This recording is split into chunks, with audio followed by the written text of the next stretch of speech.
Good morning, viewers. Samsung Electronics has officially unveiled its first multi-folding smartphone, the Galaxy Z TriFold, as the company battles to retain its foldable market lead against fast-moving rivals, particularly Chinese brands.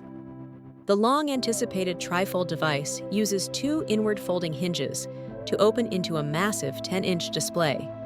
When fully opened, the screen has a 2160 by 1584 resolution and is capable of running 3 portrait-sized apps side by side, offering a true desktop-like experience.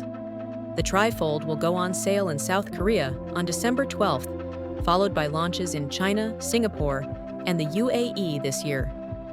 The US launch is expected in the first quarter of 2026. The phone, which is thicker than its predecessors at 12.9 millimeters when folded, is priced at approximately $2,449 in South Korea.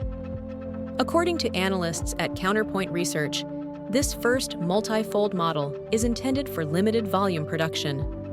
The primary objective is not sales volume, but to serve as a multi-fold pilot to test durability, hinge design, and software performance.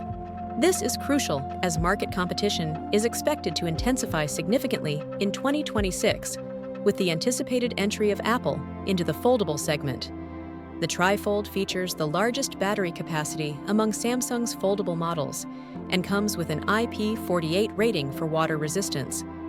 It launches amidst rising competition. Chinese rival Huawei launched its own second-generation TriFold phone last September, demonstrating the rapidly evolving nature of the folding smartphone market.